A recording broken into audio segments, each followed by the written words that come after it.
আচ্ছা,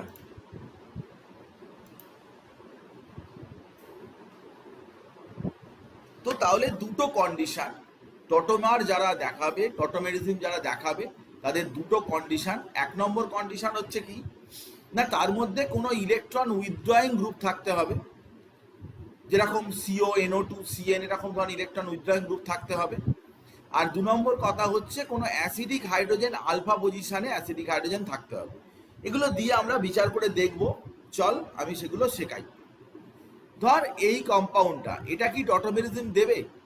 yes, CO group আছে, CO group আছে, এবং এই যে alpha position, this is alpha position, তাতে এই হাইড্রোজেনে রয়েছে sp3 হাইড্রোজেন রয়েছে। আলফা পজিশনের কার্বনটা sp3 এবং তাতে হাইড্রোজেন রয়েছে, দুদিকেই আলফা পজিশন আছে, সেখানেও হাইড্রোজেন রয়েছে। এই কম্পাউন্ডটা দেখ, NO2, NO2 এটা আছে, ইলেকট্রন উইথড্রয়িং গ্রুপ রয়েছে, এবং পাশে এই কার্বন রয়েছে, যেটা আলফা কার্বন এবং তাতে হাইড্রোজেন রয়েছে। এই কম্পাউন্ডটা দেখ, সিএন গ্রুপ ইলেকট্রন উইথড্র করছে, পাশে যে কার্বন আলফা কার্বন এবং তার সাথে কিন্তু হাইড্রোজেনও রয়েছে। তো এগুলো সবাই কিন্তু এরা টটোমেরিজম দেখাবে, এরা টটোমেরিজম, এরা টটোমেরিজম দেখাবে। আমাদের পরীক্ষার সময় একটা ইম্পর্টেন্ট কোশ্চেন আছে, যেটা দেয়ও, যে অনেকগুলো কম্পাউন্ড তুলে দিয়ে বলে যে বলো এর মধ্যে কে টটোমেরিজম দেখাবে, কে দেখাবে না, ইত্যাদি ইত্যাদি, এরকম ধরনের রিলেটেড কোশ্চেন দেয়।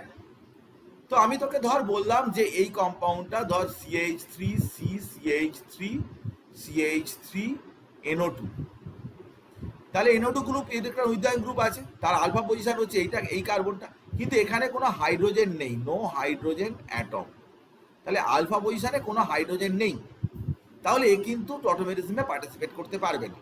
টটোমেরিজমে পার্টিসিপেট করার জন্য দুটো কন্ডিশন জরুরি, একটা হচ্ছে ইলেকট্রন উইথড্রয়িং গ্রুপ থাকতে হবে, আর দু নম্বর কথা হচ্ছে যে ইলেকট্রন উইথড্রয়িং গ্রুপের সাথে সাথে ওর আলফা পজিশনে যে কার্বন আছে সেই কার্বন sp3 এবং তার সাথে হাইড্রোজেন থাকতে হবে।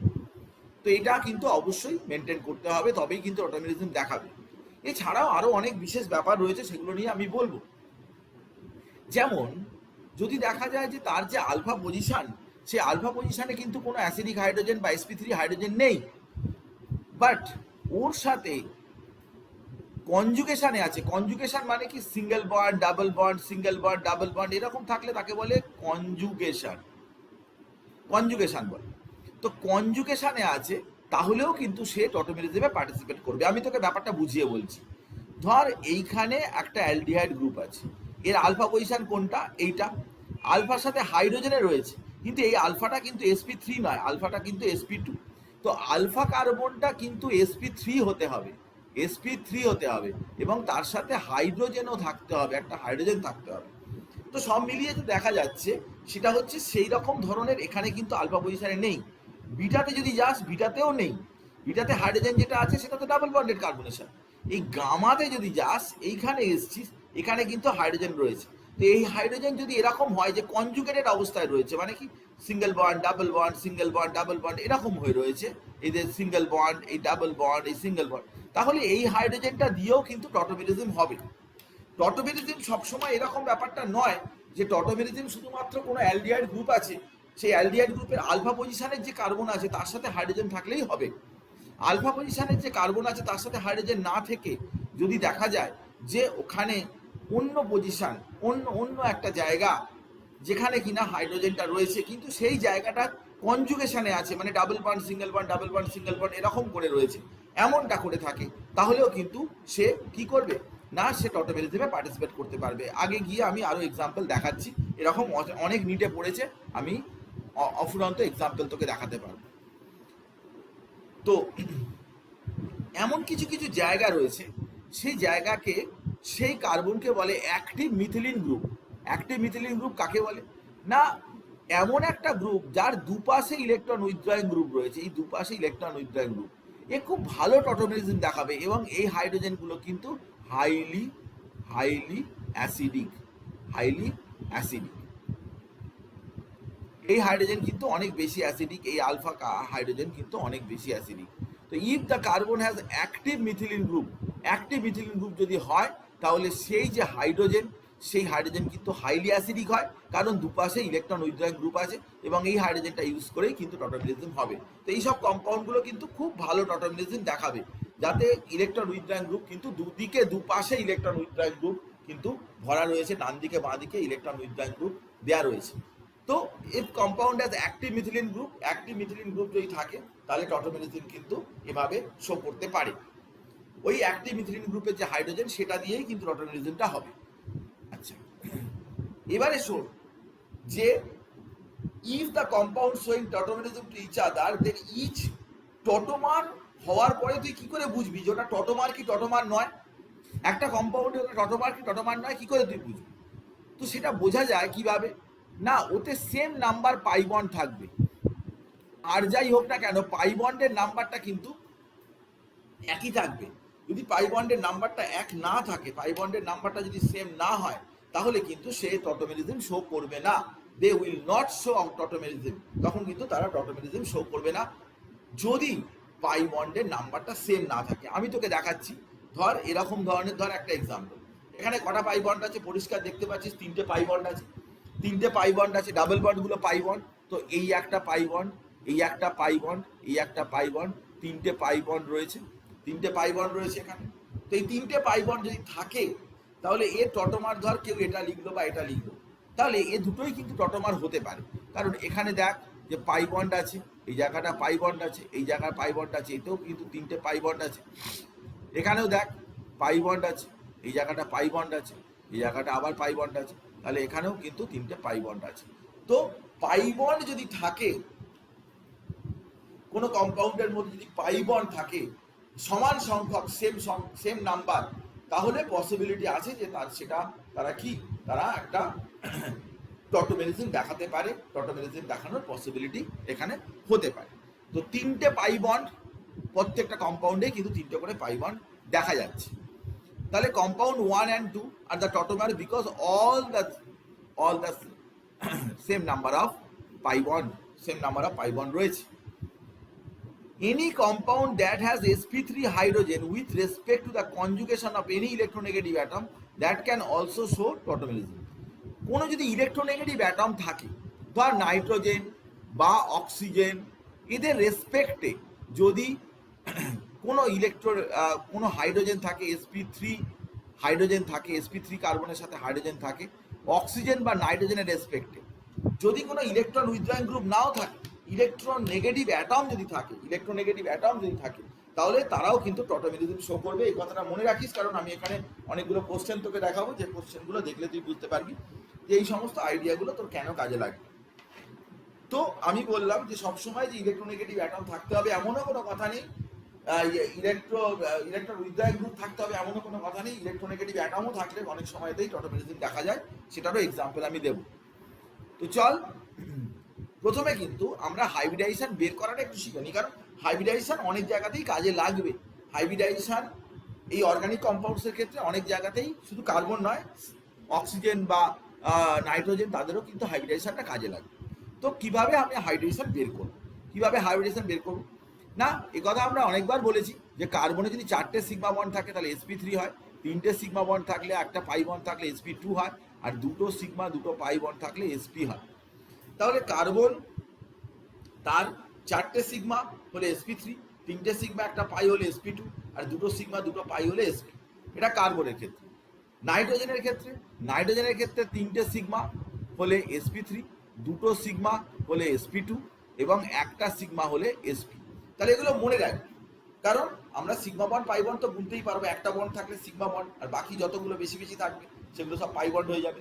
তো এইভাবে আমরা বুঝতে পারি। অক্সিজেনেরটাও করে দিলাম যে 2টো সিগমা থাকলে sp3 এবং একটা সিগমা এবং একটা পাই থাকলে sp2। তো অক্সিজেনে কখনো sp হয় না। তাহলে কার্বন, নাইট্রোজেন, অক্সিজেন এই তিনটে এলিমেন্টের দরকার পড়তে পারে হাইব্রিডাইজেশন। তো সেই হাইব্রিডাইজেশন তুই কি করে বের করবি, অ্যাটেস্ট স্টেজ দেখেই কি করে বলে দিতে পারবি, সেটার কথা আমি তোকে বললাম। এটা অবশ্যই তুই মনে রাখবি, এই জিনিসটা কিন্তু মনে রাখাটা জরুরি। তো এই যে হাইব্রিডাইজেশন এর কথা বললাম, অর্গানিক মলিকিউলে মোস্টলি এই তিনটে এলিমেন্টই থাকে, বাকি যা থাকবে তাদের হাইব্রিডাইজেশন দরকার পড়বে না। এই তিনটে এলিমেন্টের ক্ষেত্রে কিভাবে আমরা ব্যাপারটা কাজটা করছি, দেখ এখানে এই কার্বনগুলো কি আছে না, এটা সিগমা 4টে সিগমা, তাহলে sp3। মাঝখানেটাও দেখ সিগমা তাহলে sp3। এটা সিগমা, সবই sp3। তাহলে এখানে এই কম্পাউন্ডটা পুরোটাই কিন্তু sp3। কিন্তু sp3 হাইড্রোজেন থাকলে কি হবে? এ কি টটোমেরিজম দেখাতে পারবে? না, এর মধ্যে তো কোনো ইলেকট্রোনেগেটিভ অ্যাটম নেই বা ইলেকট্রন উইথড্রয়িং কোনো গ্রুপ নেই। তাহলে এ কি করে করবে? এ কখনোই করতে পারবে না। দিস ইজ ক্রস, এ তখন টটোমেরিজম দেখাতে পারবে না। This compound has no electronegative atom like in CO, NO2, Cl, but it has sp3 atom, so it cannot show tautomerism। সেই জন্য কিন্তু ও টটোমেরিজম শো করতে পারবে না, কারণ ওর মধ্যে কোনো ইলেকট্রোনেগেটিভ অ্যাটম বা ইলেকট্রন উইথড্রয়িং কোনো গ্রুপ নেই, এরকম ধরনের কোনো গ্রুপ নেই, সেই জন্য কিন্তু ও টটোমেরিজম শো করবে না। Do not show, can not show টটোমেরিজম। এবারে এখানে দেখ, এই কার্বনটা দেখ, এই কার্বনটা ডান দিকে একটা সিগমা, একটা সিগমা, একটা সিগমা আর একটা পাই, তাহলে এটা নিশ্চয়ই sp2 হবে। ঠিক একই রকম ভাবে এই কার্বনটা একটা সিগমা, একটা পাই, একটা সিগমা, একটা সিগমা, তিনটে সিগমা, একটা পাই, তাহলে sp2। বা এই কার্বনটা বাঁ দিকের কার্বনটা, সেটাও কিন্তু চারটেই sigma, sigma sigma sigma sigma, তার মানে sp3। তো আমরা একটা কম্পাউন্ডকে এরকম দেখে দেখে দেখে দেখে বলে দিতে পারি যে কোন কার্বনটা sp2, কোনটা কার্বনটা sp3 ইত্যাদি বলে দিতে পারি, যেটা আমাদের জরুরি। এখানে দেখ, কার্বন সবকটা সিগমা আছে, sigma sigma sigma sigma sp3। এখানে দেখ তিনটে সিগমা, একটা পাই আছে, sp2। আর এই কার্বনটা তো তিনটে সিগমা, একটা পাই আছে, sp2। এই কার্বনটা কিন্তু দুটো পাই আছে, এখানে একটা সিগমা, একটা সিগমা, এখানে দুটো পাই আছে, এখানে দুটো পাই আছে, sp। ভালো করে দেখে নিবি, এটাও sp। এই কার্বনটা চারটে সিগমা আছে, সিগমা সিগমা সিগমা সিগমা, মানে sp3। এখন বক্তব্যটা হচ্ছে যে এই যে তুই sp3 বা sp2 এইগুলো বের করলি, এটা এখানে তুই কিভাবে কাজে লাগাবি? আরো তোকে বলছি যে NNH2, এটা sp3, নাইট্রোজেনটা সবকটা সিগমা বন্ড, এটা sp2, এই কার্বনটা sp2। তো এই সমস্ত যে কম্পাউন্ডগুলো, এটা CSP, কারণ সিগমা ওয়ান সিগমা ওয়ান, দুটো সিগমা, দুটো পাই, নাইট্রোজেনের তাই sp, এটা sp3। তো এরকম ভাবে কোনো কম্পাউন্ড দেখলেই ফটাকসে তুই সেটাকে কি করতে পারবি না, ফটাকসে সেটার থেকে তুই হাইব্রিডাইজেশনটা বের করতে পারবি, কার্বনের কি হাইব্রিডাইজেশন আছে সেটা বের করতে পারবি। এটা আলাদা করে প্রশ্নও দেয়, যেটা এর প্রশ্ন আলাদা করেও থাকে, তো তুই এটা করতে পারবি।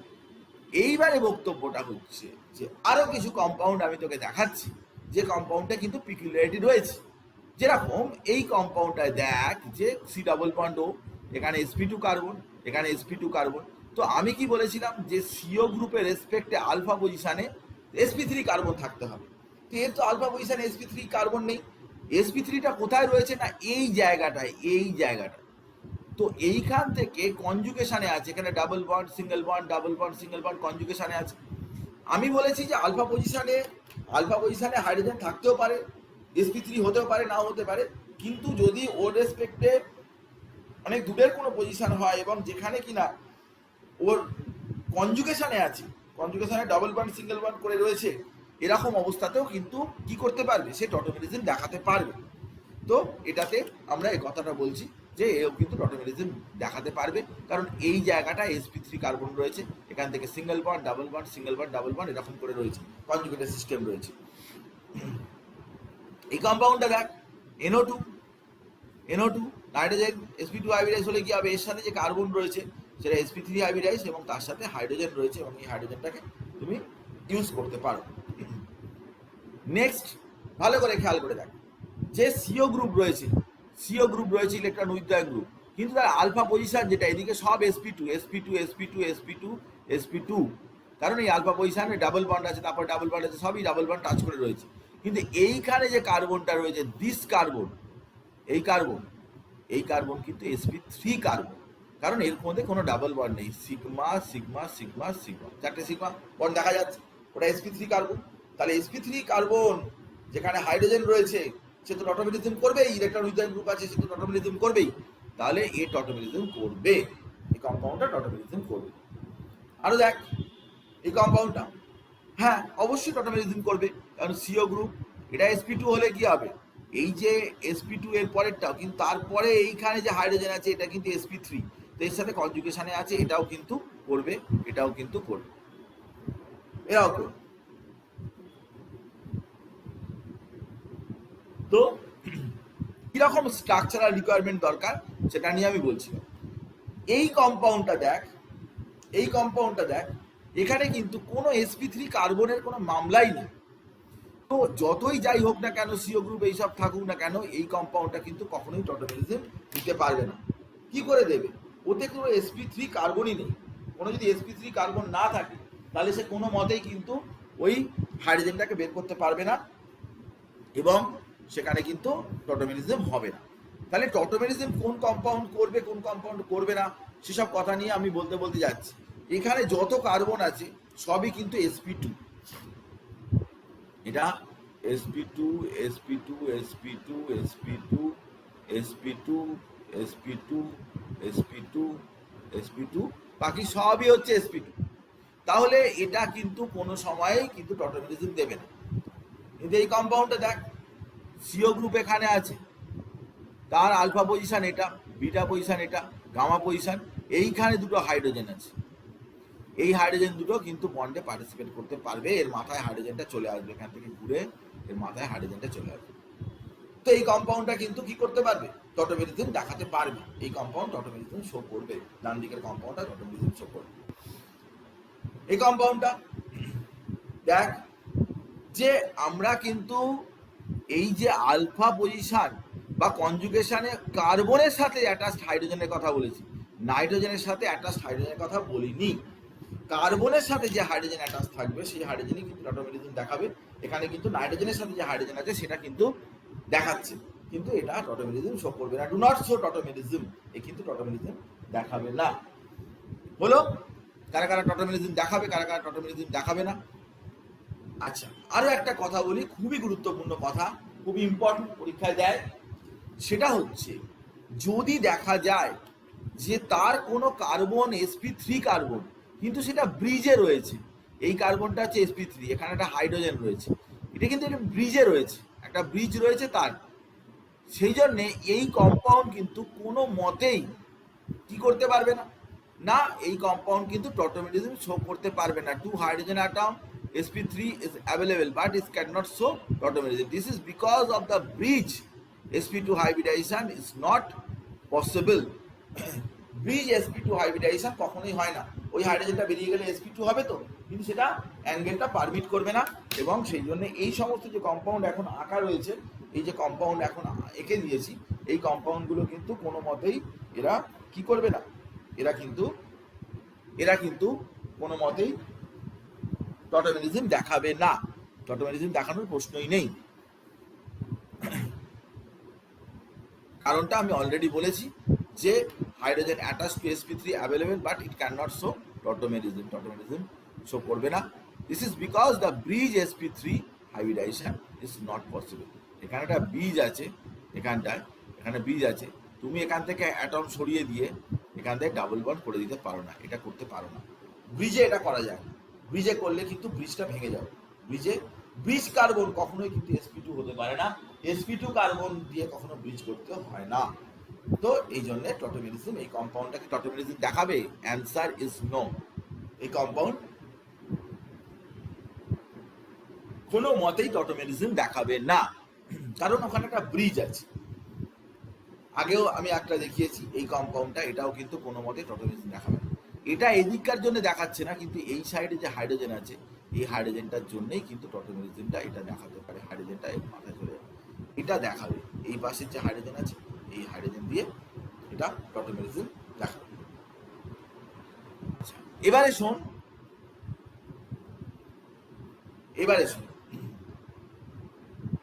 এখানে কি হয়েছে না, in this compound there is no hydrogen atom which is attached to sp3 carbon, but we can see that oxygen atom has sp3 hybridization as well as conjugation with the electronegative nitrogen.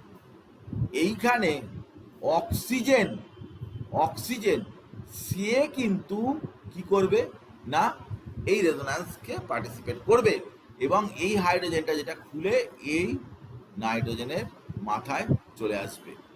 এভাবে hybridization হতে পারে, এই hybridization বলছি, এভাবে টটোমেরিজম হতে পারে। টটোমেরিজম হওয়ার জন্য এটাও একটা প্রসেস। ইলেকট্রোনেগেটিভ অ্যাটমের রেসপেক্টে যদি কোনো গ্রুপ থাকে যে কিনা হাইড্রোজেন বন্ড, যে কিনা টটোমেরিজম করতে পারবে, এখানে নাইট্রোজেন sp হাইব্রিডাইজড হলেও ও কিন্তু টটোমেরিজম করতে পারে, এই কম্পাউন্ডটা টটোমেরিজম করে। তো সেই জন্য আমি এখানে লিখে দিয়েছি যে to find only we have to find above compound source tautomerism. We have to find only sp3 hybridized carbon atom other than carbon atom. Generally nitrogen and oxygen is also possible. এইখানে যে nitrogen দেওয়া রয়েছে এটার বদলে অক্সিজেনও দেওয়া যাবে, এরকম ধরনের দিলেও হবে, তারা টটোমেরিজম দেখাবে, কোনো অসুবিধার কিছু নেই। এই ধরনের কম্পাউন্ডগুলো টটোমেরিজম দেখাবে, অনেক জটিল জটিল কম্পাউন্ড দেয়, তাহলেও তুই পারবি। ধর এই কম্পাউন্ডটা রয়েছে, এবার এই কম্পাউন্ডটা কি না সবই sp2, একমাত্র এই অক্সিজেনটা হচ্ছে sp3। এইখানের যে হাইড্রোজেন, এই হাইড্রোজেন কিন্তু ঘুরে এর পাশে চলে যাবে, ও এইচ হবে, NOH হয়ে যাবে, এটা কিন্তু টটোমেরিজম দেখাবে। সোজ টটোমেরিজম, এটা কিন্তু টটোমেরিজম শো করবে, টটোমেরিজম দেখাবে এই কম্পাউন্ডটা। তো যাকে এই কথাটা বললাম। আচ্ছা, এবার হচ্ছে কি না আমাকে যখন টটোমেরিজম সম্পর্কে কোনো প্রশ্ন জিজ্ঞাসা করবে, টটোমেরিজম নিয়ে আমাকে যখন কোনো ধরনের কোনো প্রশ্ন জিজ্ঞাসা করবে, তখন ফার্স্ট আমি কি চেক করব, ফার্স্ট আমি কি দেখব, কিভাবে আমি প্রসিড করব, টটোমেরিজমের প্রশ্নে প্রসিড করব কি করে, সেগুলো জেনে রাখতে হয়। ফার্স্ট চেক দ্য কম্পাউন্ড সোর্স টটোমেরিজম অর নট। যে কম্পাউন্ডটা দিয়েছে সেই কম্পাউন্ডটা কি টটোমেরিজম করে কি না আগে জান, তারপরে তো টটোমার ফটোমার লিখবি, খোঁজার বের চেষ্টা করবি। ইফ ইয়েস, যদি এরকম হয় যে হ্যাঁ টটোমেরিজম ওটা শো করতে পারে, দেন টটোমার, তার টটোমার কীরকম হবে সেগুলো আমরা বের করতে চাইব। কিন্তু টটোমেরিজমটা আগে দেখে নিতে হবে যে টটোমেরিজম শো করে কি করে না।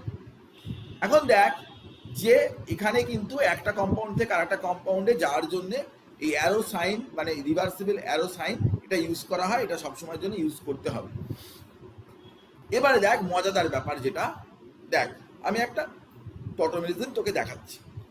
এই টটোমেরিজম দেখানোর সময় বেশ কিছু ব্যাপার আছে, কারণ টটোমেরিজমে দেখানোর পরে জিজ্ঞাসা করে যেখানে যে প্রোডাক্ট হয়েছে কোন প্রোডাক্টটা মেজর, কোন প্রোডাক্টটা মাইনর, ইত্যাদি ইত্যাদি এরকমভাবে প্রশ্ন দেয়, অনেক প্রশ্ন দেখবি আছে নিতে। তো এই যে কম্পাউন্ডটা তুই দেখতে পাচ্ছিস, এই কম্পাউন্ডটা কিন্তু কি না, এই কম্পাউন্ডটায় যদি তুই ভালো করে দেখিস তাহলে এখানে দু জায়গায় আলফা পজিশনে হাইড্রোজেন আছে, এখানে দুটো হাইড্রোজেন আছে আর এখানে তো তিনটে হাইড্রোজেন আছেই। তো এই কম্পাউন্ডটা কিন্তু দুটো জায়গায় আলফা হাইড্রোজেন রয়েছে, তাহলে এই আলফা হাইড্রোজেন দিয়েও এটা এরকম এনল ফর্ম করতে পারে, বা এইখানে যে আলফা হাইড্রোজেন আছে সেটা দিয়েও করতে পারে এটা। তো এর ক্ষেত্রে দুটো টটোমেরাইজ প্রোডাক্ট হতে পারে, টটোমেরাইজ প্রোডাক্ট দুটো হতে পারে। তো কোনটা মেজর হবে না, যেটাতে বেশি সংখ্যক ডাবল বন্ডের সাথে যে কার্বন আছে, সেই কার্বনে ডাবল বন্ডের সাথে যে কার্বন আছে সেই কার্বনে যত বেশি সংখ্যক হাইড্রোজেন থাকবে। ধর এখানে দেখ এরকম করে রয়েছে, এরকম এরকম এরকম এরকম, এইখানটা কি আছে CH2, এখানে কি আছে কার্বন, এর আলফা পজিশন মানে এটা, এখানে কি আছে কার্বন, কার্বনের সাথে কটা হাইড্রোজেন আছে না দুটো হাইড্রোজেন আছে, এই দুটো হাইড্রোজেন পাওয়া গেল, বাকি আর এর সাথে অ্যাটাচ কোনো কিছু তুই পাবি না। তাহলে এখানে দুটো হাইড্রোজেন থাকলে দেখ দুটো হাইপার কনজুগেটিভ স্ট্রাকচার পাওয়া যাবে। ডাবল বন্ডের পাশের কার্বনে যে হাইড্রোজেন থাকে সেটা দিয়ে হাইপার কনজুগেশন করে, হাইপার কনজুগেশন আগে আমি পড়িয়েছি, তো যদি মনে না থাকে তাহলে ওই ভিডিওটা দেখে নিবি। তো প্রোডাক্ট 2, এখানে দেখ ডাবল বন্ডের কার্বন, এইখানে কার্বন আছে তাতে CH3, আবার এই কার্বনেতেও কার্বন আছে তাতে CH3, তাহলে 6টা টোটাল হাইড্রোজেন এখান থেকে বেরিয়ে এলো, 6 হাইপার কনজুগেটিভ স্ট্রাকচার। যে কম্পাউন্ডে যত বেশি স্ট্রাকচার হবে সেই কম্পাউন্ডটা কিন্তু তত ভালো টটোমেরিজম দেখাতে পারবে, স্টেবিলিটিও তত বেশি হবে। তো এখানে যেটা দেখতে পাচ্ছি আমরা, এই কম্পাউন্ডটার মধ্যে দুটো এনল দিয়েছে, কোন এনলটা বেশি হবে, তো মেনল নাম্বার 2 যেটা, এটা যদি 1 বলিস, এটা যদি 1 বলিস, এটা 2 বলবি, তাহলে এটাই কিন্তু মেজর হবে, মেজর বেশি বেশি করে এটাই তৈরি হবে, এটাই হচ্ছে মেজর অ্যামাউন্ট হবে। তো এখন এনল ফর্ম কি করে লিখতে হয় বা কোনটা বেশি হয় সেগুলো জানলাম। এরপরে দেখ যে ধর এই দুটো কম্পাউন্ড আছে, একটার এনল ফর্ম লিখতে হবে, তাহলে কি করবে না আলফা পজিশন থেকে একটা হাইড্রোজেন উঠিয়ে ওখানে ডাবল বন্ড করবে। এটা যেই উঠবে ডাবল বন্ড করলে অক্সিজেনের মাথায় চলে যাবে নেগেটিভ চার্জটা, এবং তার ফলে এখানটা ওইচ হয়ে যাবে এবং এইখানটা একটা এইচ চলে আসবে। এই এইচ কোনো কাজে লাগবে না, এখানে এখানে এইচটা এখানে একটা দুটো তিনটে, 1 2 3 4, কিন্তু এখানে ডাবল বন্ডটা চলে আসলে ইন অল এটা। তো এই কম্পাউন্ডটার টটোমার হচ্ছে এইটা, এটাকে বলে কিটো ইনল টটোমেরিজম। কিটো ইনল টটোমেরিজম, একদিকে কিটো গ্রুপ আছে, একটা ইনল গ্রুপ আছে, তো দুটো হাইড্রোজেন আলফা পজিশন থেকে আছে। এইদিকে যে আলফা পজিশন আছে সেদিক থেকেও তুমি নিতে পারো, কোনো অসুবিধার কিছু নেই। এদিকে শুধু ডাবল বন্ড হবে, ওইখানে সিঙ্গেল বন্ড হয়ে যাবে, সেম থিং। তো এটা টটোমের লিখতে শিখে গেলাম। এই কম্পাউন্ডটা যাক, এইখান থেকে কোনো মতে এইখান থেকে কিছু পাবি না, এর ভিতর থেকে কিছু পাবি না, কারণ সব এগুলো sp2। এইখান থেকে পাবি, এখানে হচ্ছে sp3। তাহলে এখান থেকে যদি পাস তাহলে এখানে ডাবল বন্ড থাকলো আর এখানটা ওইচ হয়ে যাবে। এগুলো হচ্ছে বিভিন্ন কম্পাউন্ডের এনল ফর্ম দেখাচ্ছি। নাইট্রোসো গ্রুপ সেটাও কিন্তু এনল ফর্মে থাকবে। কিভাবে না, CH3টাকে এরকম করে ভেঙে লেখো, CH2H, N ডাবল বন্ড, এইখানে ডাবল বন্ড হবে আর N অফ OH হয়ে যাবে। তাহলে কি হবে, CH2 double bond NOH, অক্সিম form, CH2 NOH, এটা হচ্ছে অক্সিম ফর্ম, এটাকে বলে অক্সিম ফর্ম। এবং সেটাতেও কিন্তু এরকম ধরনের আইসোমার দেখা যেতে পারে, CH2। এটাকে বলে নাইট্রো NO2 থেকে নাইট্রোসো ফর্ম, নাইট্রোসো থেকে অক্সিম হয়, নাইট্রো থেকে অ্যাসিনাইট্রো হয়, এরকম নানান রকমের হতে পারে।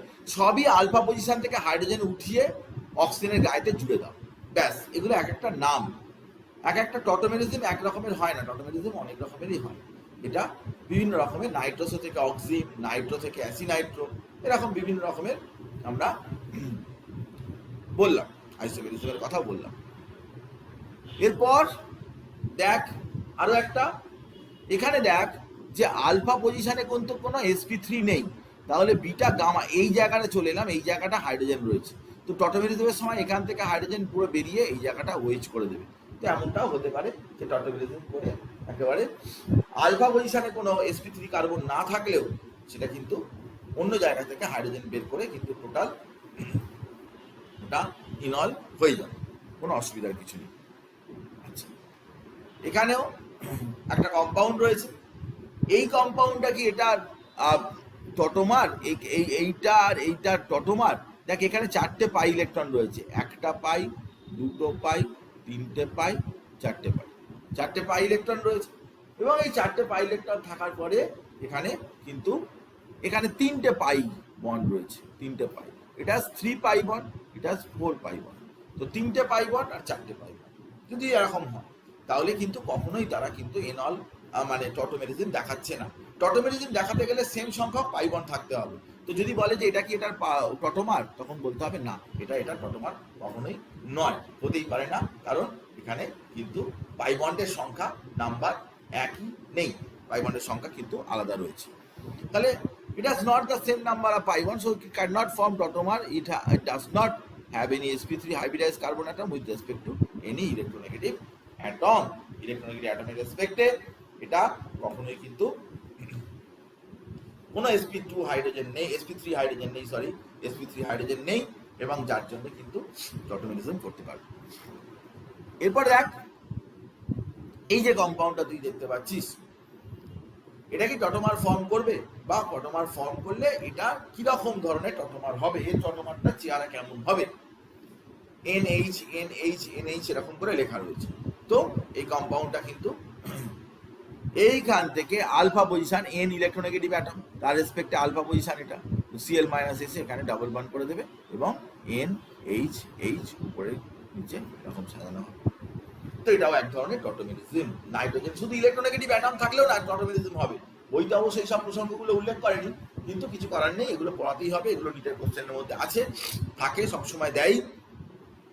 তো এটাতেও কিন্তু এরকম ধরনের আইসোমেরিজম মানে টটোমেরিজম দেখা যাবে। আরও তোকে বলছি যে তার ক্ষেত্রে টটোমেরিজম এইখানে দেখ 6টা ওয়েজ গ্রুপ আছে, তো 3টে পাই বন্ড আছে। তুই চাইলে এর থেকে এত রকম ভাবে টটোমার লিখতে পারিস, সেটা নিটের কোশ্চেন 2014-15 এর নেওয়া প্রশ্ন। তো দেখ এখানে 3টে পাই বন্ড আছে, 3টে পাই বন্ড আছে, তাহলে 3টে যেহেতু পাই বন্ড আছে তাই এটা একটা টটোমার হতে পারে, এটা একটা টটোমার হতে পারে, সি ডি এইগুলো টটোমার হতে পারে, কারণ এগুলোতে 3টে করে পাই বন্ড রয়েছে। টটোমেরিজমে কোনো সময়তেই কিন্তু তাদের পাই বন্ডের নাম্বারটা কিন্তু পরিবর্তন হবে না, পাই বন্ডের নাম্বারটা কিন্তু কোনোভাবেই কোনো চেঞ্জ হবে না। তো সেটা আমি তোকে বারবার বলে দিলাম। এটা একটা কম্পাউন্ড অ্যাসিটো অ্যাসিটিক এস্টার, এই কম্পাউন্ডটার নাম হচ্ছে অ্যাসিটো অ্যাসিটিক এস্টার। এই কম্পাউন্ডটাও কিন্তু টটোমেরিজমে পার্টিসিপেট করবে, এবং এই মাঝখানে যে CH2 গ্রুপ আছে, যার দুপাশে CO গ্রুপ আছে, এই CO আর এদিকে CO, তো এটাও কিন্তু হাইড্রোজেন বন্ডে পার্টিসিপেট করবে, অ্যাসিটো অ্যাসিটিক এটা টটোমেরিজমে পার্টিসিপেট করবে। অ্যাসিটাইল অ্যাসিটোন, তাতেও দেখ CH2 গ্রুপ আছে, তার এই পাশে CO গ্রুপ আছে, এদিকেও CO গ্রুপ আছে, এরকম ধরনের টটোমেরিজমে পার্টিসিপেট করবে। এগুলো সবই টটোমেরিজম হবে। COCH3 এই গ্রুপটা আছে, টটোমেরিজম করতে পারবে, কোনো অসুবিধা কিছু নেই, টটোমেরিজম করবে এবং আরামসে করবে। আলফা পজিশন থেকে হাইড্রোজেন ওঠাবে, তো তুই কি দেখতে পাচ্ছিস COCH3, ব্যাস এটা জুড়ে রয়েছে, ব্যাস। আলফা সবসময় এদিকের ভেতরে হতে হবে কেন, আলফা তো এদিকেও হতে পারে। আলফা এখান থেকে হাইড্রোজেন উঠিয়ে ডাবল বন্ড এই জায়গাটায় OH হয়ে যাবে, এবং এখানে CH2 হয়ে যাবে, CH2 double bond OH C এরকম কিন্তু আছে। তো এগুলো সবই কোন কোন কম্পাউন্ড তুই ভালো করে পড়বি, কারণ এইগুলো এই কম্পাউন্ডগুলোর মধ্যেই কিন্তু প্রশ্ন লুকিয়ে রয়েছে, কার কি টটোমেরিজম হয়, কি প্রোডাক্ট হয়, ইত্যাদি ইত্যাদি। এই সমস্তগুলো আমাদের ভালো করে গুরুত্ব সহকারে। ফেনলে দেখাচ্ছিলাম যে ফেনলের কিন্তু OH গ্রুপ, সেটা কিন্তু টটোমার হতে পারে, টটোমেরিজম হতে পারে, বা নিচেরটাও দেখতে পাচ্ছিস যে ফেনল টাইপেরই কম্পাউন্ড, সেগুলোতে OH গ্রুপগুলো CO গ্রুপ হয়ে থাকে, কিন্তু ওগুলো ফ্রি করা যেতে পারে। ফ্রি করে এরকম ধরনের ইনল, এটা ইনল, এটা কিটো, এটা কিটো, এটা এনল, এরকম ধরনের কম্পাউন্ড ফর্ম করা যেতে পারে, যেটা কিনা টটোমার। এরপর দেখ যে কিটো এনল টটোমেরিজম, কিটো আর এনলের মধ্যে কিরকম ভাবে হয়। তো কিরকম ভাবে হয় আমাদের মেকানিজম দরকার নেই, রাদার আমরা জাস্ট আইডিয়াটা ক্লিয়ার করে রাখবো যে CH2 এখান থেকে H CHO, এই জাস্ট হাইড্রোজেন পড়বে, এই হাইড্রোজেনটা এর মাথায় চলে যাবে, তার মানে CH2 double bond COH, C এর সাথে OH এটা চলে আসে। তো কিটো এনল টটোমেরিজম, কিটো এনল টটোমেরিজম এর কথা বললাম, কিটো এনল টটোমেরিজম। এবারে প্রশ্ন হচ্ছে যে এই কিটো এনল টটোমেরিজমের মধ্যে কোনটা বেশি থাকবে, কিটো ফর্মটা বেশি থাকবে না এনল ফর্মটা বেশি থাকবে? এটা একটা দরকারি প্রশ্ন। যে জেনারেল রুল কি, জেনারেল রুল হচ্ছে কিটো form of carbonyl group, carbonyl compound is lower in energy and thus predominates at equilibrium। মানে কিটো ফর্মটাই কিন্তু বেশি করে পাওয়া যায়, কিটো ফর্মে ইকুইলিব্রিয়ামে বেশি থাকে। এর কারণ কি, এর কারণ কি, reason is that CO double bond of carbonyl group is stronger than CC double bond in enol. সবসময় ইলেকট্রোনেগেটিভ অ্যাটমের ডিফারেন্স মানে ডাবল বন্ডটার স্ট্রেংথটা বেড়ে গেল, এবং CC বন্ড অফ ইনল সেটা কিন্তু অবশ্যই তার চাইতে স্ট্রঙ্গার হবে। CO বন্ড CC বন্ডের চাইতে স্ট্রঙ্গার হচ্ছে CO বন্ড। অ্যাসিটোন সেটা যখন এরকম কিটো এনল টটোমেরিজম করে 90% বা তারও অ্যাবাভ কিটো থাকে, মানে ইনল ফর্ম প্রায় নেই বললেই চলে, ইনল ফর্ম খুব কম থাকে, কিটো ফর্মটাই ম্যাক্সিমাম থাকে। আচ্ছা, এবারে আমি তোকে যেটা বলবো সেটা হচ্ছে ইমিন ইনামিন টটোমেরিজম। দেখ ইমিন এটা হচ্ছে C ডাবল বন্ড N মানে হচ্ছে ইমিন, তো এর থেকে একটা হাইড্রোজেন, আলফা পজিশন থেকে একটা হাইড্রোজেন এইখানে ডাবল বন্ড করার জন্য দেবে, এবং নাইট্রোজেনের সাথে হাইড্রোজেনটা চলে আসবে, ডাবল বন্ড করার জন্য দিয়েছে, আর নাইট্রোজেনের সাথে হাইড্রোজেন এরকম জুড়ে গেছে, এর নাম হচ্ছে ইনামিন। ইনামিন, ইমিন আর ইনামিন তাদের মধ্যে এই কম্পাউন্ডটার নাম হচ্ছে ইমিন, ইমিন ডাবল বন্ড NH2, আর ইনামিন NH এন এর সাথে বন্ড ইনামিন। তো এইগুলো হচ্ছে আরো ডিফারেন্ট টাইপের যেগুলো হয় সেগুলোর কথা বলছি। এবারে কি, এবারে হচ্ছে যে আমি সলিউশনে কি দেখব, কিটো ফর্মটা বেশি করে দেখতে পাবো নাকি এনল ফর্মটা বেশি করে দেখতে পাবো। কিটো এনল তো টটোমেরিজম এটার নাম, তো কিটো ফর্মটা বেশি করে দেখা যায় না এনল ফর্মটা দেখা যায়। দেখ generally mainly carbonyl compounds monocarbonyl are mainly exist in their keto form. যেহেতু কিটো ফর্মটাই কম্পারেটিভলি বেশি স্টেবল ইনল ফর্মের চাইতে, সেই জন্য কিটো ফর্মটাই কিন্তু বেশি করে দেখা যায় এবং কিটো ফর্মটাই মোর স্টেবল হয় ইনল ফর্মের চাইতে সাধারণত। যেরকম এখানে কিটো ফর্ম আছে, অ্যালডিহাইড গ্রুপ আছে, এখানে ডাবল বন্ড আছে, তো কিটো এটা এনল, তো এখানে কিন্তু 1 বেশি স্টেবিলিটি দ্যান 2, 1 এর স্টেবিলিটি 2 এর চাইতে বেশি। দ্বিতীয় কথা, সিও বন্ড কার্বনিল গ্রুপের ওটা স্ট্রং বন্ড, ওটা ভাঙা ডিফিকাল্ট হবে, সেই জন্য সবসময় দেখা যায় যে কিটো ফর্মটাই কিন্তু বেশি করে হয়, যদি না কোনো স্পেশাল প্রপার্টি থাকে। স্পেশাল প্রপার্টির জন্য আমি নিশ্চয়ই ডিসকাস করব। এই ধর কম্পাউন্ডটা, এটার কিটো ফর্ম রয়েছে, দেখ সিও গ্রুপ রয়েছে। এবারে এই সিও গ্রুপটা যখন ইনল করবে তখন এরকম ভাবে এর সাথে এই অক্সিজেনের যদি হাইড্রোজেন বন্ড করা যায়,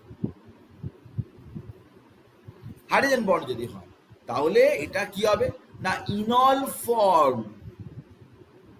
ইজ হাইলি স্টেবল।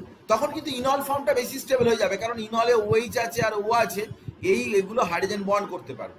কিন্তু জুতো পাশাপাশি সিও গ্রুপ থাকে, তখন কিটো ফর্মটা বেশি করে দেখা যাবে না, তখন এই ইনল ফর্মটাই বেশি করে দেখা যাবে, কারণ ইনল ফর্মটা কিন্তু কম্পারেটিভলি বেশি স্টেবল, তার এনার্জি কম, ইনল ফর্মটা অনেক বেশি স্টেবল এবং স্টেবিলিটি অ্যাটেন্ড করতে পারবে।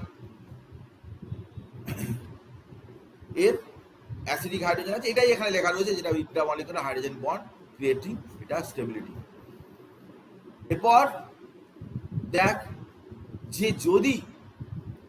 যদি তোর পাশাপাশি কিটোন গ্রুপ থাকে অ্যাসাইক্লিক কম্পাউন্ডের ক্ষেত্রে, এটা কিন্তু অ্যাসাইক্লিক কম্পাউন্ডের ক্ষেত্রে ইন অ্যাসাইক্লিক ডাইকার্বনিল কম্পাউন্ড স্টেবিলিটি 1 এর 2 এর চাইতে বেশি।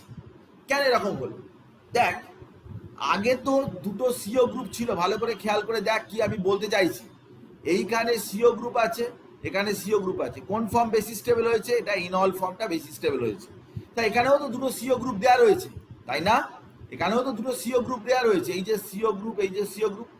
কিন্তু না, দুটো সিও গ্রুপ থাকলেই হবে না, রিংটা যেটা তৈরি হচ্ছে সেটা 5 মেম্বার 6 মেম্বার বা তার চাইতে বেশি মেম্বার রিং হতে হবে। এটা যদি ছোট মেম্বার রিং হয় এরকম ভাবে হাইড্রোজেন বন্ড করতে পারবে না, এই হাইড্রোজেন বন্ডের স্টেবিলিটি পাবে না।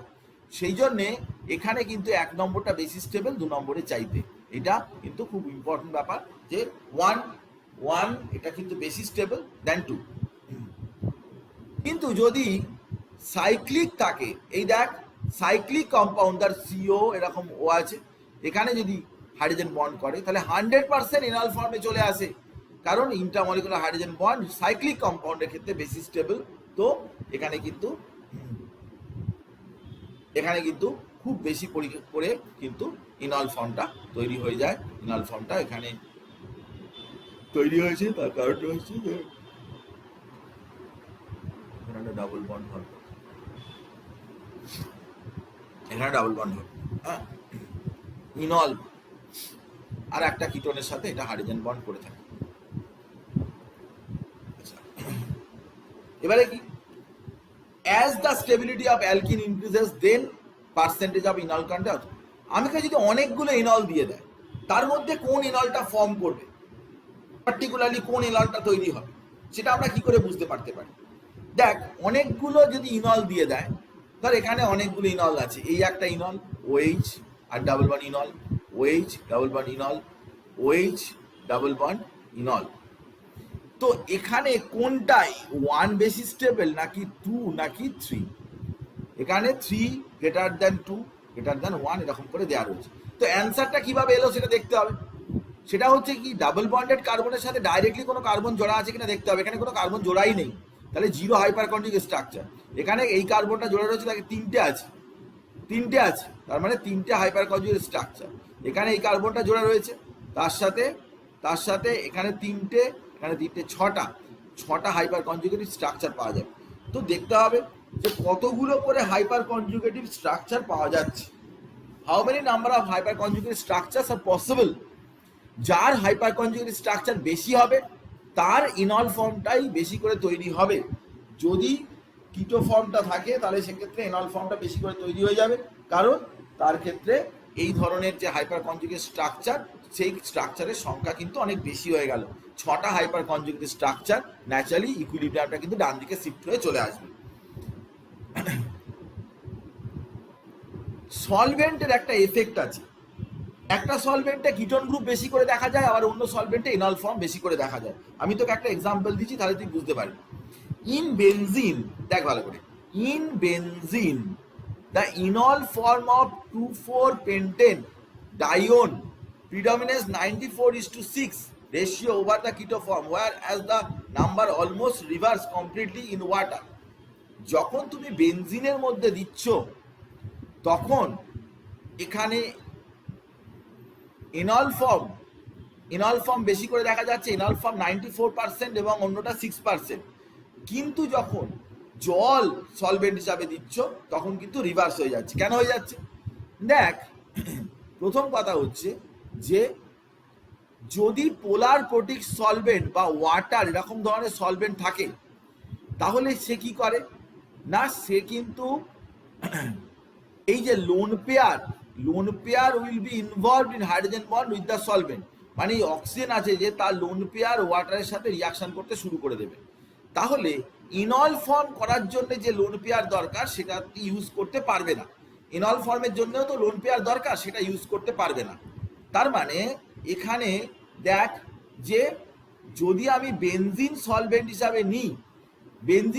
হিসাবে নিই তাহলে অটোমেটিক্যালি কিন্তু ইনল ফর্মটাই বেশি করে হচ্ছে, কারণ আগে তো এরকম ধরনের ওই সলভেন্টের সাথে হাইড্রোজেন বন্ড করার কোনো প্রশ্ন নেই।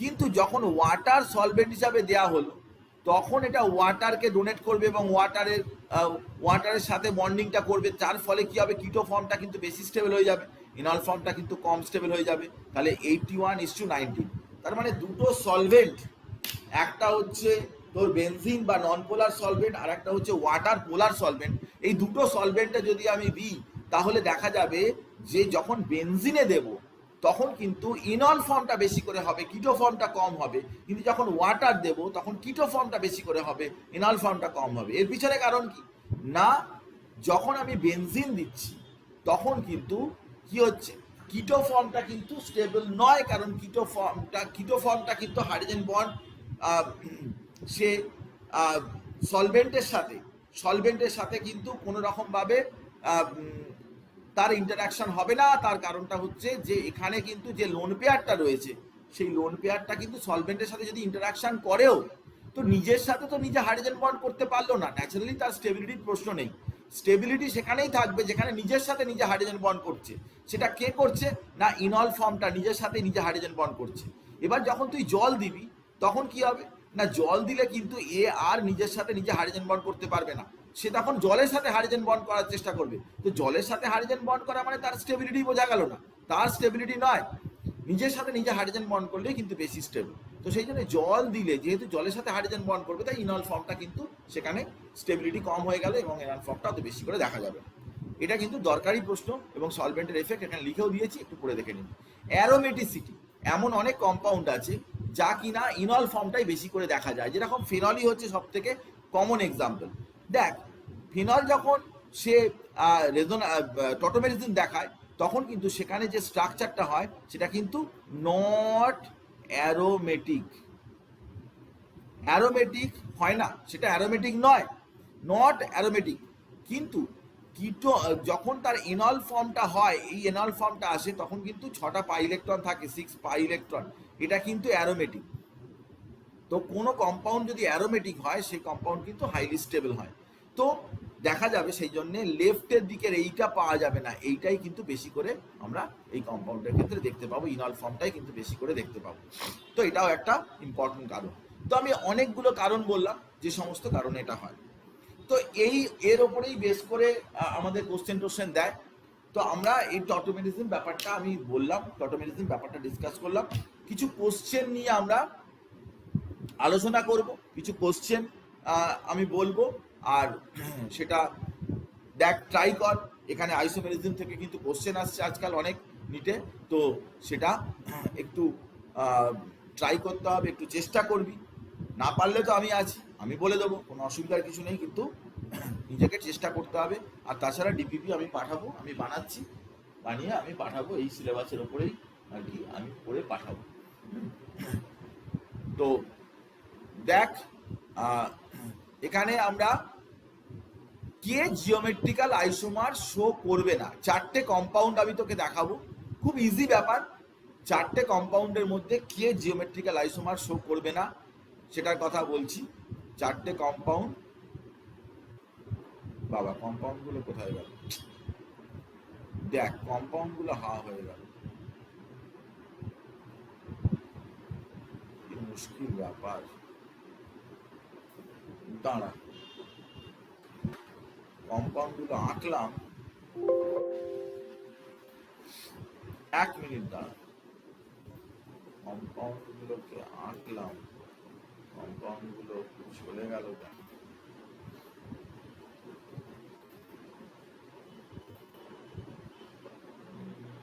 কোথায়,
ওই কম্পাউন্ড গুলো না চলে যাচ্ছে।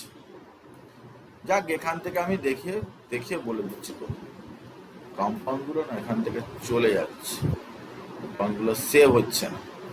আচ্ছা, এটা পড়িয়েছিলাম, সেখান থেকে আমি দেখাচ্ছি, এটা পাঠিয়েও দেবো, ঠিক আছে। এইখানে অনেকগুলো কম্পাউন্ড দেওয়া ছিল, এখানে আমি পড়িয়েছিলাম, সেটার থেকে দেখিয়ে দিচ্ছি। সেটা হচ্ছে যে এই যে কম্পাউন্ডটা ABCD 4টে যে কম্পাউন্ড রয়েছে, এই 4টে কম্পাউন্ডের মধ্যে দেখ, এটা সাইক্লিক, এটা জিওমেট্রিক্যাল আইসোমার, এখানে বলেছে not geometrical isomer, geometrical isomer K show করবে না। এই কম্পাউন্ডটায় দেখ তুই যে এই ClBrFi আছে, এ জিওমেট্রিক্যাল আইসোমার শো করবে। ডাবল বন্ড থাকলেও কিন্তু সেখানে জিওমেট্রিক্যাল আইসোমার শো করে, ডাবল বন্ড থাকলেও সেখানে লোন পেয়ার থাকলেও জিওমেট্রিক্যাল আইসোমার শো করে। এখানেও কি হয়েছে না, এখানেও কিন্তু জিওমেট্রিক্যাল আইসোমার শো করবে, এই MEH এর রেসপেক্টে রোটেশনটা রেস্ট্রিক্টেড, এও জিওমেট্রিক্যাল আইসোমার শো করবে। শুধু ট্রিপল বন্ড থাকলে do not show geometrical isomer. Triple বন্ডে জিওমেট্রিক্যাল আইসোমার শো করে না, সেই জন্য এখানে অ্যান্সারটা হবে হচ্ছে অপশন ডি বলে যেটা আছে, এখানে দাগ দেওয়াই আছে, তবু আমি একবার একটু বুঝিয়ে দিচ্ছি যে ডি অপশনটা জিওমেট্রিক্যাল আইসোমার এরা শো করবে না। আচ্ছা, এখানেও যেরকম আর একটা যে সিস ট্রান্স আইসোমার কে শো করবে। দেখ এই কম্পাউন্ডটা, দেখ একই জিনিস দুটো রয়েছে, এখানেও একই জিনিস দুটো রয়েছে, এখানেও এই প্রান্তে যে দুটো হাইড্রোজেন আছে সেম জিনিস রয়েছে, কিন্তু এখানে দেখ একই জিনিস নেই, এখানে যে গ্রুপটা রয়েছে এখানে কিন্তু অন্য গ্রুপ রয়েছে, অপোজিট গ্রুপ রয়েছে, আর এখানেও যে গ্রুপটা রয়েছে এখানে সেই গ্রুপটা নেই। তো এই একমাত্র এ বলে যে কম্পাউন্ডটা, এটাই কিন্তু সিস ট্রান্স আইসোমার শো করবে, সিস ট্রান্স আইসোমার এই কম্পাউন্ডটাই শো করবে, যেটা এ বলে যে কম্পাউন্ডটা রয়েছে। আবার আরো বলছি, দেখ জিওমেট্রিক্যাল আইসোমার কে শো করবে, এখানে দেখ 1 নম্বরটা শো করবে না, কারণ এটা দুটোই হাইড্রোজেন একই হয়ে গেছে। সিও শো করবে না, মানে মিথাইল মিথাইল একই সেম হয়ে গেছে। এখানে দেখ ক্লোরিন ক্লোরিন সেম হয়ে গেছে, এও শো করবে না।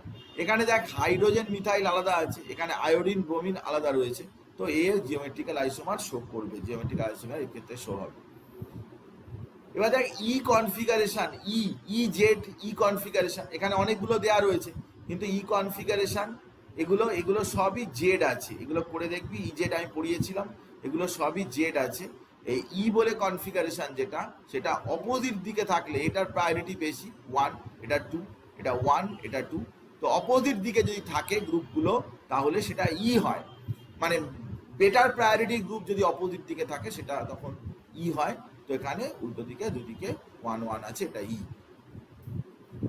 নেক্সট, এরকম একটা কম্পাউন্ড আছে, এরকম কিছু কিছু দেওয়া রয়েছে যে এরকম কম্পাউন্ড, এখানে কিন্তু হাইড্রোজেনটা ধরা যাবে না, কারণ হাইড্রোজেনটা একই রয়েছে। তাহলে দুটো ডাবল বন্ড আছে, আনসিমেট্রিক্যাল হলে আমি বলেছি 2 to the power n, 2 to the power n মানে 2 টু দি পাওয়ার 2 মানে হচ্ছে 4, চারটে আইসোমার দেখা যাবে। এরকম কয়েকটা দিয়েছি, আমি আরো বানিয়ে দেবো।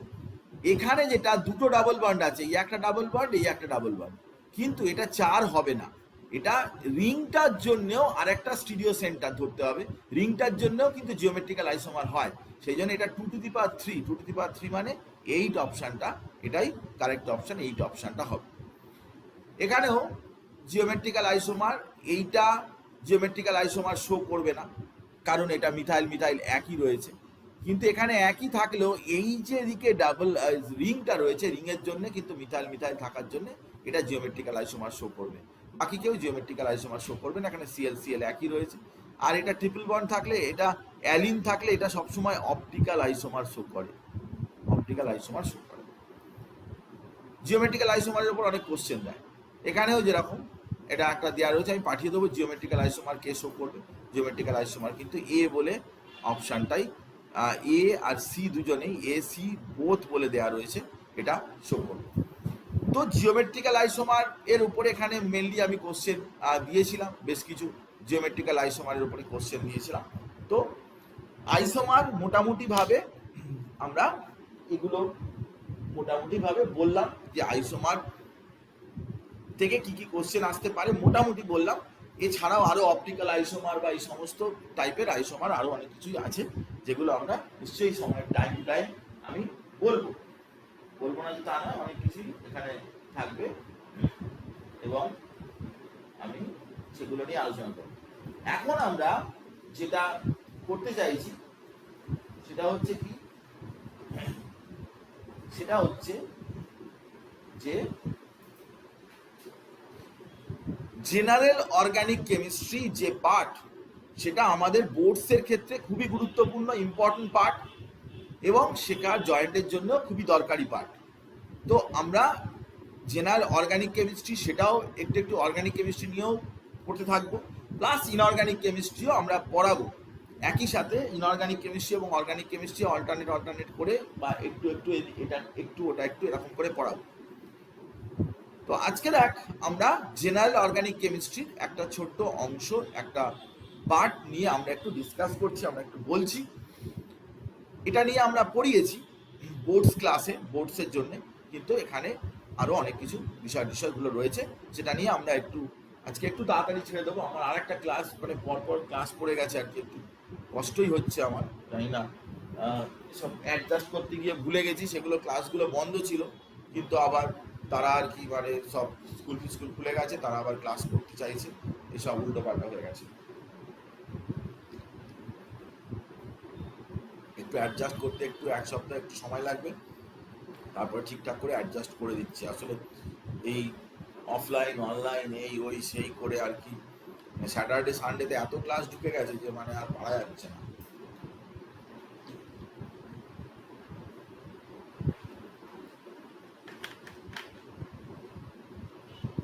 আচ্ছা, তো আমরা এখন একটা বিষয় নিয়ে আলোচনা করব, সেটা হচ্ছে কি না, দেখ, অর্গানিক কম্পাউন্ডসে একটা খুব ইম্পর্টেন্ট টার্ম আছে, সেটা হচ্ছে ইলেকট্রন ডিসপ্লেসমেন্ট। ইলেকট্রন ডিসপ্লেসমেন্ট মানে কি? দেখ, যখন একই রকমের অ্যাটম থাকে, সিমিলার অ্যাটম থাকে, ভালো করে পড়ে দেখ, আমি তোকে বলছি, এগুলো কিন্তু খুব দরকারি জিনিস। সব সময় অর্গানিক পড়তে গেলে সব সময় এই সব জিনিসপত্র কাজে লাগে। সেটা হচ্ছে যে let us look at the carbon carbon bond in ethane. ইথেনে যদি কার্বন কার্বন, ইথেন কিরকম না, CH3, এটা হচ্ছে ইথেন। তো ইথেনের যে কার্বন কার্বন বন্ডের দিকে যদি তুই তাকাস, তাহলে কি না, এই বন্ডের কি কোনো পোলারিটি আছে? কোনো পোলারিটি নেই। পোলারিটি একই ধরনের অ্যাটম বা সেম অ্যাটম যদি থাকে এখানে আর এখানে, পোলারিটি মানে ইলেকট্রন কোনো দিকেই সরে যায় না, এদিকে বা এদিকে সরে যায় না, স্বাভাবিক নয় সরে যাওয়াটা। তাহলে পোলারিটি, কোনো পোলারিটি নেই, because it connects two similar atom. একই অ্যাটমকে যখন কানেক্ট করেছে তখন তার মধ্যে কোনো পোলারিটি থাকার কথা না, ইথেন বলে মলিকিউল বা এরকম ধরনের molecule. However, the ethyl, however, the carbon-carbon bond in ethyl chloride, এই ethyl chloride is polarized by the presence of electronegative chlorine atom. এবারে ইথাইল ক্লোরাইড মানে কি, CH3CH2Cl। এবারে এখানেও কিন্তু কার্বন কার্বন, তার সাথে Cl আছে, কিন্তু প্রবলেম হচ্ছে যে এখানে কার্বন কার্বন বন্ড থাকতে পারে, কিন্তু পাশে একটা Cl ইলেকট্রোনেগেটিভ অ্যাটম থাকার জন্য এই কার্বন দুটোর মধ্যে কিন্তু একটা পোলারিটি ডেভেলপ করছে।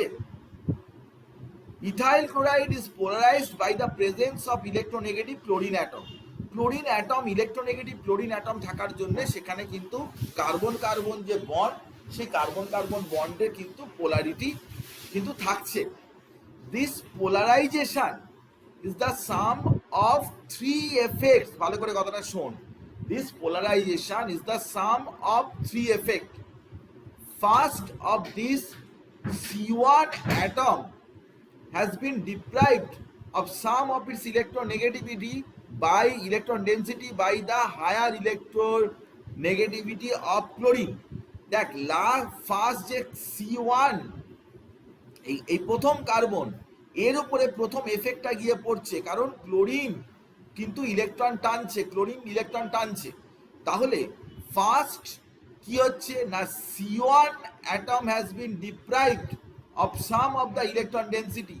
C1 অ্যাটম থেকে কিছুটা ইলেকট্রন ডেন্সিটি, এটা হচ্ছে C1 অ্যাটম, তার ইলেকট্রন ডেন্সিটি ক্লোরিন কিছুটা নিজের দিকে টেনে নিচ্ছে, প্রথম কথা। সেকেন্ডলি কি, এবারে কি হচ্ছে না, ইলেকট্রন ডেন্সিটি দেখ, সি এটা Cl, এবারে C1 এটা C2, তো ইথাইল ক্লোরাইড CH3CH2Cl। এবারে দেখ, দ্য ইলেকট্রন ডেফিসিয়েন্সি, যদি এ টেনে নেয় তাহলে এর ওপরে কি হবে, পজিটিভ চার্জ চলে আসবে। তাহলে C1 is partially compensated by the drawing of C bond C electron towards itself, resulting the polarization of the bond and slightly positive charge on the C2 atom. এইবারে এই পজিটিভ চার্জটাকে নষ্ট করার জন্য C1 কি করবে না, এর থেকে কিছুটা ইলেকট্রন ডেন্সিটি টানবে, যার ফলে এর মাথাতে কিন্তু পজিটিভ চার্জটা চেঞ্জ হয়ে চলে আসবে। তাহলে C2 অ্যাটমের ওপরে কিন্তু পজিটিভ চার্জটা ডেভেলপ করবে। Thirdly, the polarization of carbon carbon bond causes the slight polarization of the 3-methyl CH bond. এবারে এই কার্বন কার্বন, এখানে ক্লোরিন আছে, এর সাথে কি আছে, হাইড্রোজেন আছে, এইখানে তিনখানা হাইড্রোজেন আছে, এই হাইড্রোজেন আছে, তো এর উপরে যদি পজিটিভ পড়ে তাহলে তার এফেক্টটা গিয়ে এই পজিটিভ পজিটিভ পজিটিভ এর উপরে, এগুলোর উপরে পড়বে। তার মানে ক্লোরিন টানলো, ক্লোরিনের উপরে মাইনাস, কার্বনের উপরে প্লাস, সেই কার্বন আবার টানলো এই কার্বনের উপরে প্লাস, সেই কার্বন আবার টানলো এই হাইড্রোজেনের উপরে, এরকম ধরনের প্লাস হবে। ইন্ডাকটিভ এফেক্ট মানেই হচ্ছে যে এটা কিন্তু ডিউ টু দ্য ইলেকট্রোনেগেটিভিটি ডিফারেন্সে কিন্তু কার্বনের উপরে একটা পোলারাইজেশন মানে হচ্ছে যে নেগেটিভ পজিটিভ এরকম ধরনের হওয়াকে বলা হয় পোলারাইজেশন। ঠিক পোলারাইজেশনটা যেটা হচ্ছে সেটা কিন্তু পরপর একটা কার্বন থেকে অন্য কার্বনে, অন্য কার্বন থেকে অন্য কার্বন, অ্যাটলিস্ট 3টে কার্বন পর্যন্ত কিন্তু এটা ক্যারি ফরওয়ার্ড হয়, 3টে কার্বন পর্যন্ত কিন্তু এটা চলতে থাকে। তো ইন্ডাকটিভ এফেক্টে আমরা এই কথাটা বললাম যে ইলেকট্রন ডেফিসিয়েন্সি ফার্স্ট কার্বনের সেটা কিন্তু পাশের কার্বন এরকম পরপর যায়। নেক্সট তুই দেখতেই পাচ্ছিস যে আমি কি বলতে চেয়েছি, সেটা হচ্ছে এই ক্লোরিনটা এটা টেনেছে, এই কার্বনের উপরে পজিটিভ হয়েছে, সেই কার্বনটার আরও টানের চোটে এই কার্বনের উপরেও কিন্তু পজিটিভটা কিছুটা চলে গেছে। তার মানে পোলারাইজেশন এফেক্টটা কিন্তু পরপর বিভিন্ন কার্বন অ্যাটমের উপরে কিন্তু পোলারাইজেশন এফেক্টটা গিয়ে পড়েছে। এই যে পোলারাইজেশন এফেক্টটা পড়লো, ইন অ্যাডিশন টু দ্যাট এইটাকেই বলে inductive effect. Such inductive effect operating through the sigma bonds in a compound, analogous effect can also operate either through the space surrounding the molecule or in the solution via the molecule of solvent that surround, which called the field effect. দেখ এইটা কার্বনকে এরকম ভাবে টানছে, chlorine টানছে, এর উপরে positive হচ্ছে বা এর উপরে পজিটিভ হচ্ছে, কিন্তু এখানে যে সলভেন্ট আছে ওয়াটার, এই সলভেন্টও কিন্তু এখান থেকে ইলেকট্রন টানাটানি করতে পারে, ঠেলাঠেলি করতে পারে। দেখ operate either through the space surroundings the molecule or in solution, এর আশেপাশে যদি কোনো মলিকিউল থাকে তাহলে সেও কিন্তু এরকম ধরনের করতে পারে, তাকে বলে কি ফিল্ড এফেক্ট।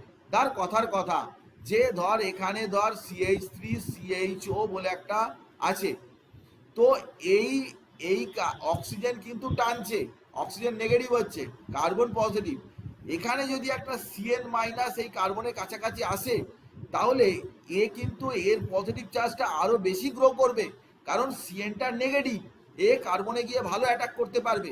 তো ফিল্ড এফেক্ট মানে কি, একটা কম্পাউন্ডের পোলারিটি ওই কম্পাউন্ডের মধ্যে যে অ্যাটমগুলো আছে তাকে রেসপন্সিবল না করে যদি সলভেন্ট বা অন্য কোনো আয়নের দ্বারাতে ওখানে কোনো পোলারিটি জেনারেট করে তাহলে সেটাকে বলে ফিল্ড এফেক্ট। ফিল্ড এফেক্ট মানে কি, ধর এইখানে CH3CH2Cl, এই Cl টানছে প্লাস হচ্ছে বা এই মিথাইল টানছে প্লাস হচ্ছে, এইসব ঠিক আছে, কিন্তু এখানে যদি A প্লাস B মাইনাস জল এইসবের জন্য এখানে কোনো পোলারিটি চলে আসে, এইসবের জন্য এখানে যদি কোনো পোলারিটি চলে আসে তাহলে সেই পোলারিটিকে বলে কি ফিল্ড এফেক্ট। তো খুব গুরুত্বপূর্ণ টার্ম একটা field effect. The point of distinction between two effects is that inductive effect depends only the nature of the bond, while field effect depends on the geometry of the molecule.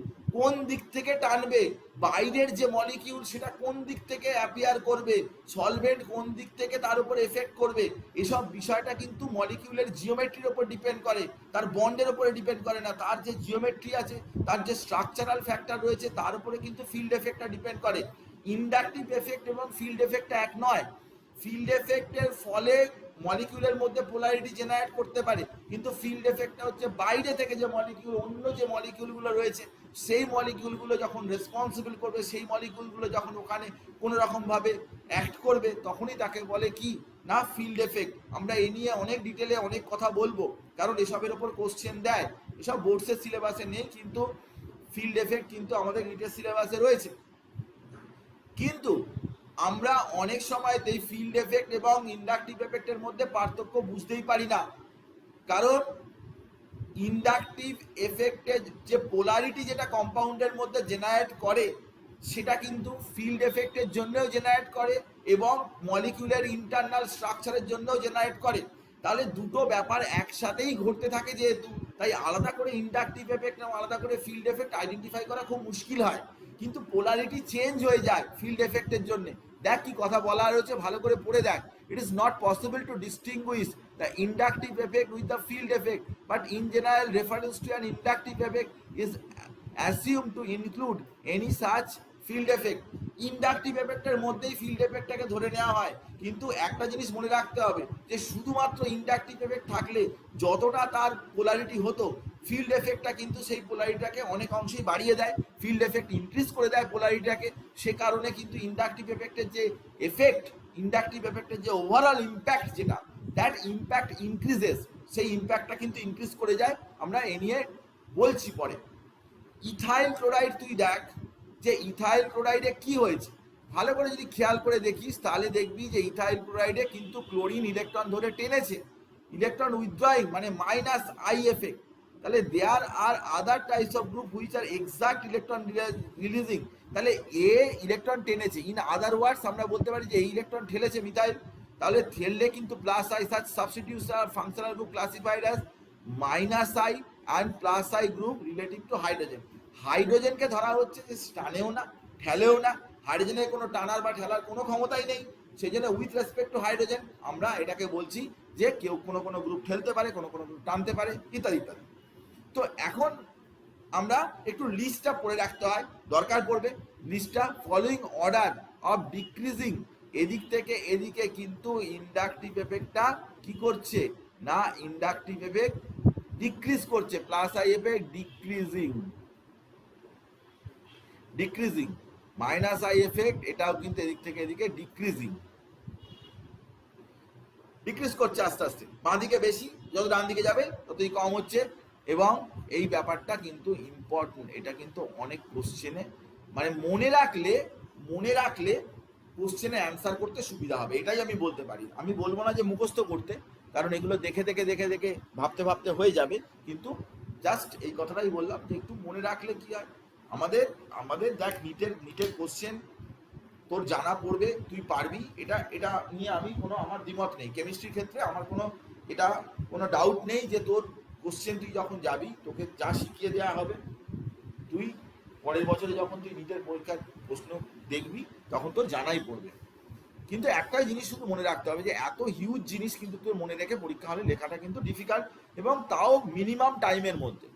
সেই জন্যে কিছু পরীক্ষার আগে কিছু tricks, কিছু idea কিভাবে মনে রাখতে হয়, পরীক্ষার আগের দিনকার কি পড়বি, পুরো টোটাল সেট আপটা তৈরি করতে হয়। পুরো টোটাল সেট আপ আমি তৈরি করে দেবো, আমি তোকে পরিষ্কারভাবে মানে লিস্ট করে দেবো, ফিক্সচার করে দেবো, ইভেন বোর্ডসের জন্য আমি করে দেবো যে তুই কেমিস্ট্রি পরীক্ষার আগে তুই কিভাবে, যদি তোর ছুটি থাকে, একদিন তো ছুটি থাকবেই অবশ্যই, একদিন যদি ছুটি থাকে তাহলে সেই ছুটি সকাল বিকাল সন্ধ্যে বা পরীক্ষার আগের দিন পরীক্ষার দিন সকালবেলায় কি পড়ছিস আমি তোকে এক্স্যাক্টলি শখ করে আমি তোকে দিয়ে দেবো। তো সেই অনুযায়ী তুই পড়াশোনা করবি, এমন কিছু ব্যাপার নয়। আমার একটা জিনিস মনে রাখবি যে আমার পড়ানোটা শুধু মধ্যে দায়িত্ব নয়, সবসময় একটা জিনিস ভাবতে হবে যে তুই পরীক্ষা হলে গিয়ে লিখে তুই নাম্বার পাওয়া পর্যন্তই আমার দায়িত্ব। কারণ ওই জায়গাটা, ওইটুকু টাইম কিন্তু খুব গুরুত্বপূর্ণ। তুই 2 বছর ধরে পড়াশোনা করছিস কেমিস্ট্রিতে, বোর্ডসের পরীক্ষা দিতে যাচ্ছিস, ওই 3 ঘন্টার জন্য 70 নম্বরে, এটা এত বড় ব্যাপার যে ভাবাই যাবে না যে তুই ওই সময়ে একটু গন্ডগোল করে ফেললে কিন্তু তোর সব জিনিস ব্যর্থ হয়ে যাবে। আজকে তুই চিন্তা কর যে একটা ক্রিকেট প্লেয়ার হয়তো কত প্র্যাকটিস করছে, দিনের পর দিন রাত জেগে ফেগে এইসব প্র্যাকটিস করছে, কত খেলছে, রোদ্দুরে খেলছে, এইসব খেলছে, হঠাৎ করে সে ইন্ডিয়া টিমে চান্স পেল।